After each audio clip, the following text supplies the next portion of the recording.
Hey everybody, this is the Canadian Wolf bringing you another Reddit story. This one comes from the MaliciousCompliance subreddit and is titled, Cut My Job, Say Goodbye to Millions of Dollars. Let's get to it, Pack. I worked for a major US telecommunications company for over 10 years. One of the jobs I had there was as emergency overnight tech support for our major accounts. I'm talking about accounts like emergency services, traffic lights, the FBI, NASA, and the White House. I personally fixed the White House Chief of Staff's phone twice. All of this was handled by 11 people in a call center that was one of two in the country that were open all night, mainly for customers who were overseas. Because we were such a small team and the people we dealt with were the overnight IT people at their various companies, we were on a first-name basis with many of the techs who called us. Then, one day, the vice president of our company decides to step down as VP and take a job as the head of another call center. His brilliant idea is to make his call center the only call center for all business and government accounts in the country, including the ones my team handled overnight. Naturally, this meant dissolving my team. We were all very upset. We liked our job. Only the absolute best techs got to be on our team, and for good reason. When something we handled went down, it had to be taken care of fast, and some of the systems we dealt with were so obscure or old that no one at the company except us and our daytime colleagues even knew they existed. This also meant that we had to be ready to answer at a moment's notice, so we spent most of the night doing nothing, just waiting for a call. The companies and government entities paid extra for this quick response. Even so, over the years, my team kept getting assigned more and more little jobs to do between calls, which we handled easily because, well, we were the best. It was almost my dream job. So when we get word that our jobs are going to this other call center that, until now, wasn't even open overnight, we were upset. Yet, most of my team was still pretty supportive. We offered to train the new techs at the other call center.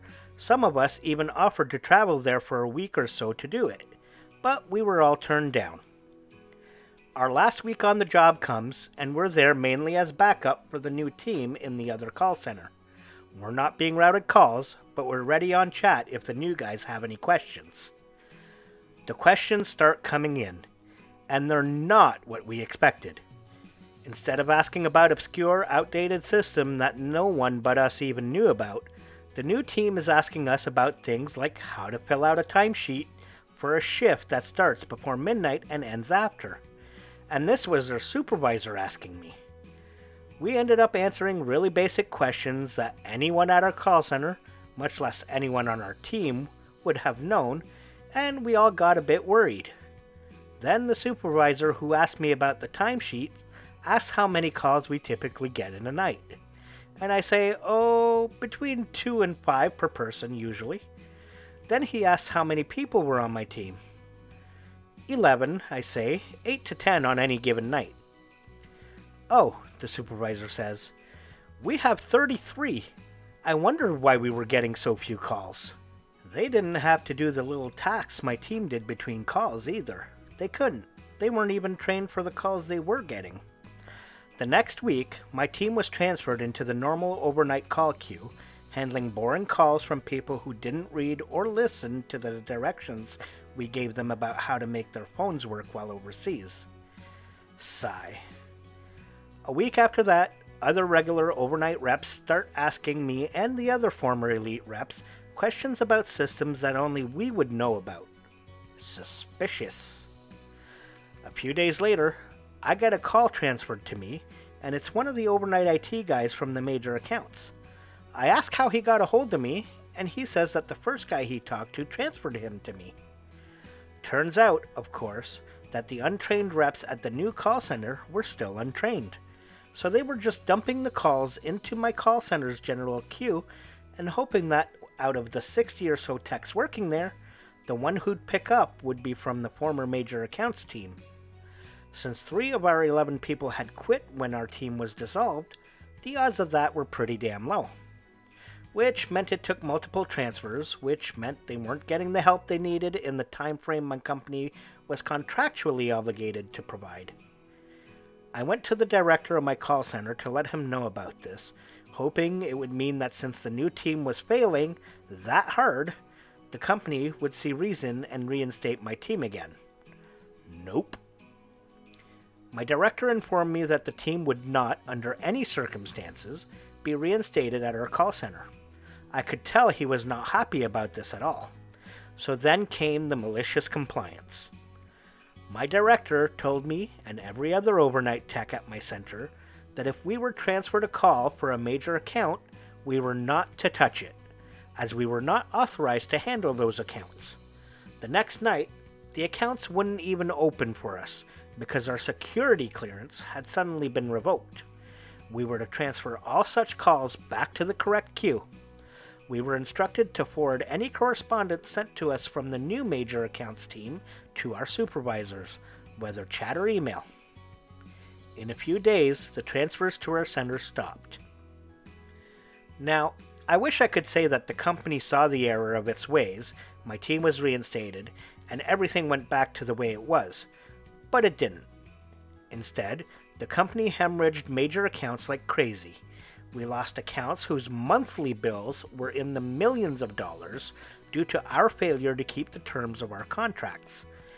Barely a month after it was created, the overnight team at the other call center was disbanded and the jobs outsourced.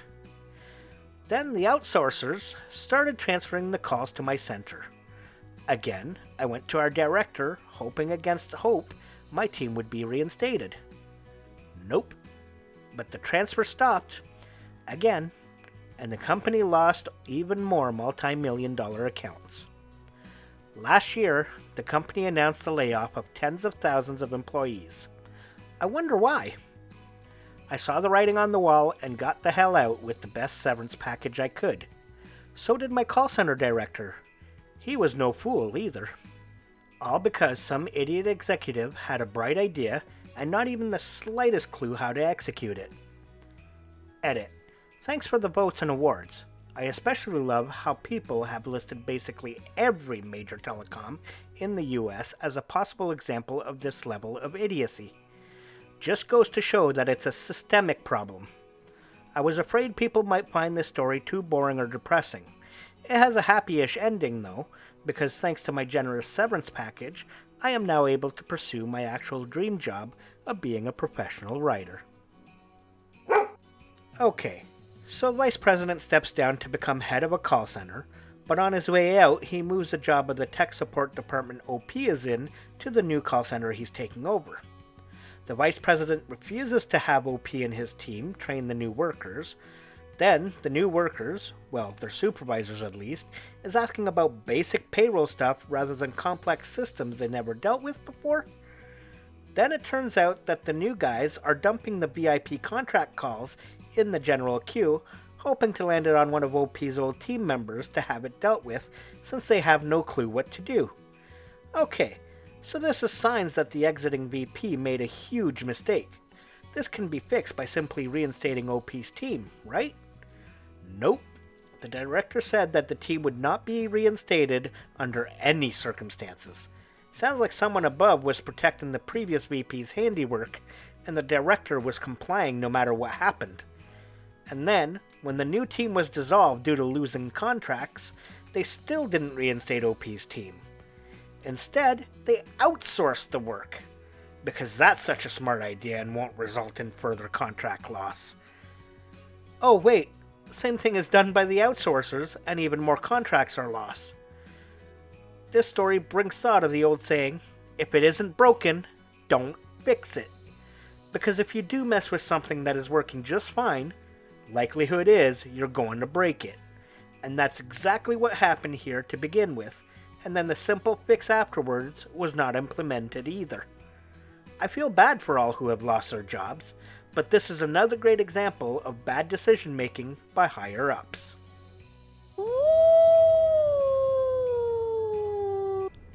Well everyone, thank you very much for watching the video. I hope you enjoyed this story. If so, make sure to hit that like button and go give the author an upvote on Reddit. Don't forget to hit that subscribe button and turn on the notifications so you know when my next video comes out. This is the Canadian Wolf saying, stay wild.